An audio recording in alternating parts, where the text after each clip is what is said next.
Hai, saya Muhammad Wirfan berasal dari jurusan Bimbingan dan Konseling Fakultas Keguruan dan Ilmu Pendidikan Universitas Sultan Ageng Tirtayasa dengan NIM 2285220028. Di sini saya akan menjelaskan teori perkembangan karir dari Donald Elwin Super. Teori dari Donald Super yaitu Development Theories atau Super Lifespan Development, seperti judul tadi ya. Donald Super merupakan seorang yang mencetuskan teori tersebut. Teori ini membahas secara mendalam mengenai perkembangan karir individu. Donald lahir pada tanggal 10 Juli 1910 di Hawaii. Ayah Donald merupakan seorang ahli dalam sumber daya manusia. Setelah lulus sekolah, Donald belajar di Universitas Oxford.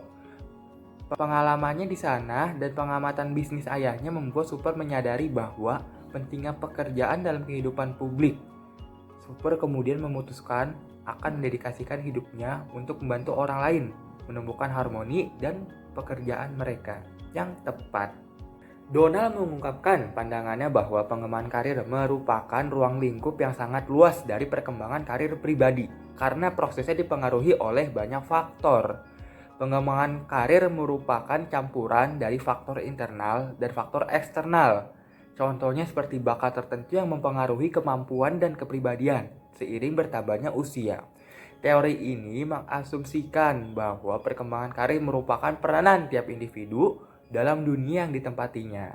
Beliau juga mengemukakan bahwa peranan individu melingkupi pengaruh dari hasil belajar, layanan kelompok, peluang, kerja dan keluarga bagi perkembangan karir semasa hidupnya. Oh iya, yang tadi Super mengatakan bahwa dalam perkembangan karir pada seorang terdapat dua faktor ya tadi ya, faktor internal dan faktor eksternal. Contohnya itu seperti kemampuan diri yang terpengaruh oleh lingkungan sekitar, kemampuan diri yang terpengaruh oleh keadaan ekonomi sehingga membuat dirinya harus mampu menganalisis secara menyeluruh kesesuaiannya dan peluang kerja yang dimilikinya serta dapat menyalurkan potensi yang dimilikinya sedemikian rupa sehingga memungkinkan dirinya dapat memanfaatkan pekerjaan yang maksimal untuk berkembang. Dalam teori ini terdapat 5 tahap perkembangan. Yang pertama tahap pertumbuhan atau growth, terjadi pada usia 0 sampai 14 tahun. Yang kedua tahap eksplorasi pada usia 15 sampai 24 tahun. Yang ketiga tahap pembentukan pada usia 25 sampai 44 tahun. Yang keempat tahap pemeliharaan usia 45 sampai 64 tahun dan yang terakhir tahap kemunduran 65 tahun sampai akhir usia. Nah, pada tahap pertumbuhan ini individu ditandai dengan kecenderungan memiliki rasa ingin tahu terhadap sesuatu, fantasi atau dunia bermain yang terjadi pada anak yang berusia 4 sampai 10 tahun. Kemudian barulah tumbuh minat anak pada usia 11 sampai 12 tahun. Setelah itu, barulah anak dapat memahami kapasitas dirinya, mengukur dan memiliki atau memahami kemampuan yang dimilikinya ketika pada usia 13 sampai 14 tahun. Yang kedua, tahap eksplorasi.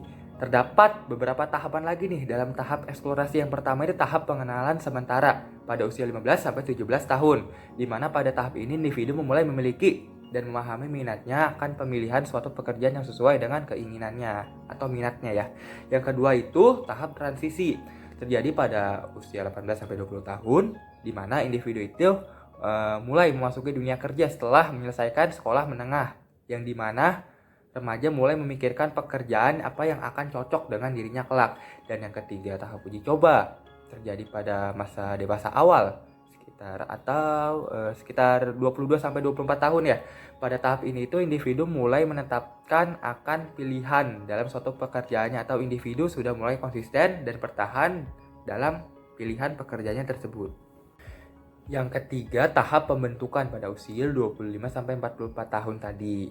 Nah, tahap ini itu masa uji coba sampai dengan individu berumur 30 tahun, di mana individu dihadapkan oleh persoalan yang dapat menggoncang atau membuat perubahan dalam karir yang sedang dijalani individu. Tapi pada titik ini individu tersebut sudah kuat dalam karirnya. Ibaratnya itu cobaanlah tekanan dari luar sana yang membuat dirinya itu semakin kuat.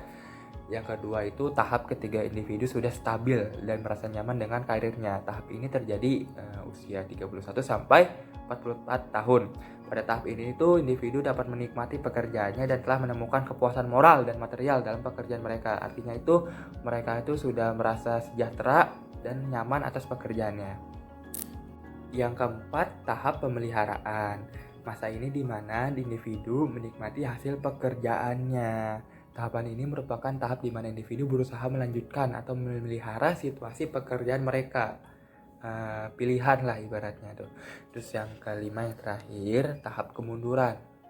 Pada tahap ini dapat dikatakan individu sudah tidak produktif dalam pekerjaannya karena kemampuan fisik dan pikirannya sudah mengalami penurunan pada usia 65 sampai 70 tahunan.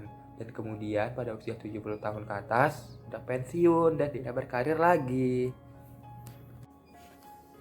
Teori Donald memiliki kelebihan dan kelemahannya juga. Kelebihan dari teori ini merincikan bagaimana perkembangan karir individu mulai daripada tahap awal sampai memasuki usia pensiun yang tadi tuh, usia 70 tahun, yang menandakan individu tersebut sudah berhenti masa pertumbuhan atau perkembangannya.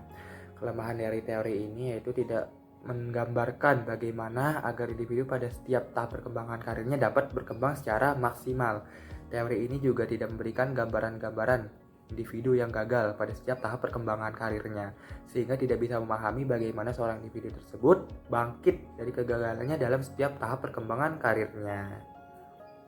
Demikian sebuah materi yang dapat saya sampaikan. Tadi ada sejarah teori, tahap-tahap perkembangan teori, kelebihan dan kelemahannya. Kurang lebihnya mohon maaf. See you.